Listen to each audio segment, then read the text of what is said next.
എൻ്റെ എല്ലാ പ്രിയപ്പെട്ട കൂട്ടുകാർക്കും നമ്മുടെ പുതിയ വീഡിയോയിലേക്ക് സ്വാഗതം. ഇന്നത്തെ നമ്മുടെ വീഡിയോ കാറ്ററിംഗ് സ്പെഷ്യൽ ബ്രെഡ് പൊരിയാണ്.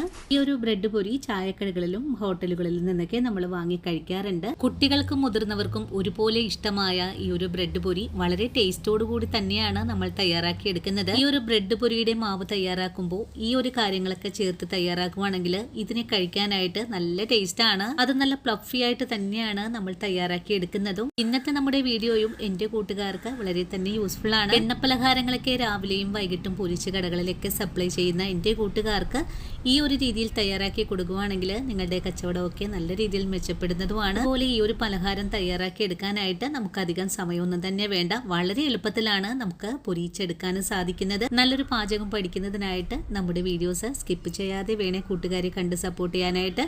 അതുപോലെ വീഡിയോ കാണുമ്പോൾ തന്നെ നിങ്ങളുടെ വിലയേറിയ ലൈക്ക് തരാനും മറക്കരുത്. അപ്പോൾ എങ്ങനെയാണ് വളരെ രുചികരമായിട്ടുള്ള ചായക്കടയിൽ നിന്ന് നമ്മൾ വാങ്ങി കഴിക്കുന്ന ബ്രെഡ് പൊരിച്ചെടുക്കുന്നതെന്ന് നമുക്ക് വീഡിയോയിൽ കണ്ടു നോക്കാം. ബ്രെഡ് പൊരിക്കുന്നതിന് മുമ്പായിട്ട് അതിൻ്റെ കോട്ടിംഗ് ഒന്ന് തയ്യാറാക്കി എടുക്കണം. ഇതിനായിട്ടൊരു ബൗൾ എടുത്ത് വെച്ചിട്ട് ഇതിലേക്ക് 1 കപ്പ് അളവിലാണ് മൈദപ്പൊടി ചേർക്കുന്നത്.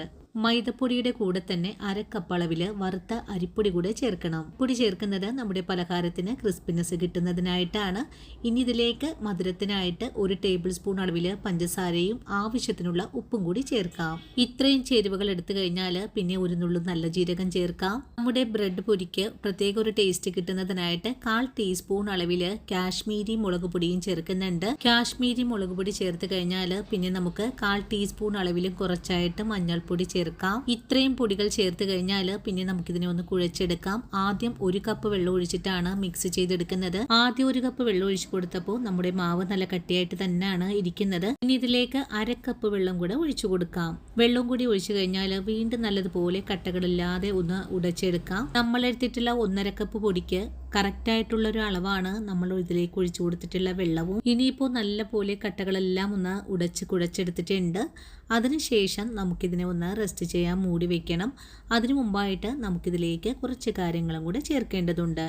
നമ്മുടെ മാവ് ഈ ഒരു അളവിലാണ് ഇപ്പോൾ ആയി കിട്ടിയിട്ടുള്ളത്. ഇനി ഇതിലേക്ക് 2 ടീസ്പൂൺ അളവിൽ കറുത്തെള്ളു കൂടെ ചേർക്കുന്നുണ്ട്. കൂടെ തന്നെ 1/4 ടീസ്പൂൺ അളവിൽ ഏലക്കപ്പൊടിയും കൂടി ചേർത്തിട്ട് വീണ്ടും ഒന്നുകൂടെ മിക്സ് ചെയ്തെടുക്കുവാണ്. അപ്പോൾ നമ്മുടെ മാവ് റെഡിയാണ്. ഇനി നമുക്ക് ഈ മാവിനെ 1 മണിക്കൂർ നേരത്തേക്ക് ഒന്ന് റെസ്റ്റ് ചെയ്യാനായിട്ട് മൂടി മാറ്റി വെച്ച് കൊടുക്കാം. നമ്മുടെ മാവ് ഇപ്പോൾ കലക്കി വെച്ചിട്ട് 1 മണിക്കൂറൊക്കെ കഴിഞ്ഞിട്ടുണ്ട്. മൂടി തുറന്ന് നോക്കിയപ്പോൾ നമ്മുടെ മാവ് നല്ല സോഫ്റ്റ് ആയിട്ടൊക്കെ വന്ന് ഒന്ന് വീർത്തൊക്കെ നിൽക്കുന്ന രീതിയിലാണ് ആയി കിട്ടിയിട്ടുള്ളത്. ഇനി നമുക്ക് ഈ മാവിനെ മാറ്റി വെച്ചതിന് ശേഷം ഇതിനായിട്ടുള്ള ബ്രെഡ് ഒന്ന് കട്ട് ചെയ്തെടുക്കാം. ഞാനിവിടെ 8 പീസ് മോഡേൺ ബ്രെഡാണ് എടുത്തിട്ടുള്ളത്. ഇനി നമുക്ക് ഈ ബ്രെഡിനെ ഒന്ന് കട്ട് ചെയ്ത് കൂടെ എടുക്കാം.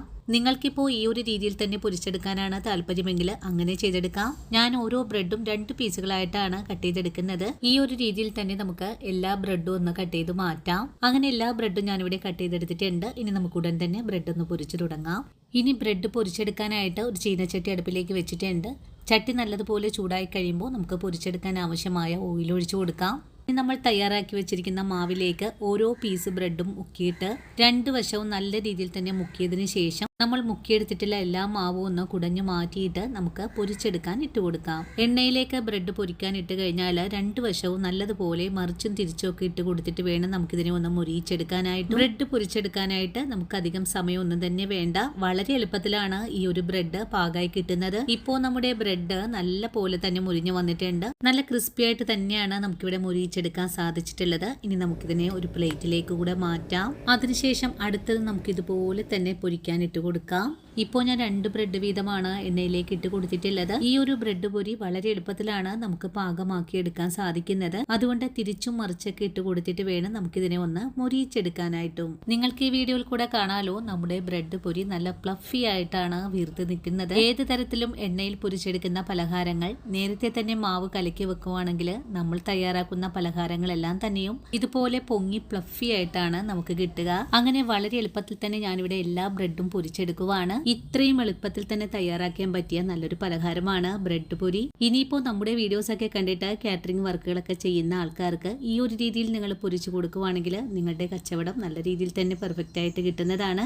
അപ്പോൾ ഇന്നത്തെ നമ്മുടെ വീഡിയോയും ഇത്രയുള്ളൂട്ടോ കൂട്ടുകാരെ. ഈ ഒരു വീഡിയോയും കണ്ടിട്ട് എൻ്റെ കൂട്ടുകാർക്ക് ഒരുപോലെ തന്നെ ഇഷ്ടമായി എന്ന് തന്നെ വിശ്വസിക്കുവാണ്. വീഡിയോ കണ്ട് ഇഷ്ടമായിട്ടുണ്ടെങ്കിൽ എന്നും പറയുന്നത് പോലെ നമ്മുടെ ചാനൽ ഒന്ന് ഫോളോ ചെയ്യണേ. ചാനൽ ഫോളോ ചെയ്തിട്ട് തുടർന്നുള്ള വീഡിയോ കാണുന്നതിനായിട്ട് കുഞ്ഞു ബെല്ലൈക്കണും കൂടെ ഓൾ ഓപ്ഷൻ അടിച്ചിടാനും മറന്നു പോകരുത്. അപ്പോഴാണ് ഞാനിടുന്ന പുതിയ പുതിയ വീഡിയോസ് എല്ലാം തന്നെ നിങ്ങളുടെ കയ്യിൽ നോട്ടിഫിക്കേഷൻ വഴി എത്തുന്നതും. ഈ ഒരു വീഡിയോയും എൻ്റെ കൂട്ടുകാർക്ക് ഇഷ്ടപ്പെട്ടു, പ്രയോജനകരമായി എന്ന് തോന്നുവാണെങ്കിൽ ഇന്ന് നിങ്ങൾക്ക് കിട്ടിയ ഈ ഒരു അറിവ് നിങ്ങളുടെ കൂട്ടുകാരിലേക്ക് കൂടി ഷെയർ ചെയ്ത് കൊടുക്കാനും വീഡിയോയെക്കുറിച്ചുള്ള അഭിപ്രായങ്ങളെല്ലാം കമൻസ് ആയിട്ട് അറിയിക്കാനും മറക്കരുത്. നിങ്ങൾ തരുന്ന ഓരോ വാക്കുകളുമാണ് മറ്റുള്ള ആൾക്കാരിലേക്ക് നമ്മുടെ ഈ ഒരു വീഡിയോ എത്തപ്പെടുന്നതും. അപ്പോൾ ഇന്നത്തെ നമ്മുടെ വീഡിയോയും ഇവിടെ വെച്ച് നിർത്തുവാണ്. ഇനിയും നിങ്ങൾക്ക് വേണ്ടിയിട്ട് പ്രയോജനകരമായിട്ടുള്ള നല്ല നല്ല വീഡിയോസൊക്കെ ആയിട്ട് ഞാൻ നാളെ ഓടിയെത്തുന്നതാണ്. അതുവരെയും വീഡിയോ കണ്ട് സപ്പോർട്ട് ചെയ്ത എൻ്റെ എല്ലാ കൂട്ടുകാരോടും ഇനിയും കാണാനിരിക്കുന്ന എൻ്റെ പ്രിയ കൂട്ടുകാരോടും ഒത്തിരി നന്ദി സ്നേഹമൊക്കെ അറിയിച്ചുകൊണ്ട് നാളെ രാവിലെ ഓടിയെത്താം. അതുവരെ ഒത്തിരി സ്നേഹത്തോടെ വീണ്ടും കാണാം.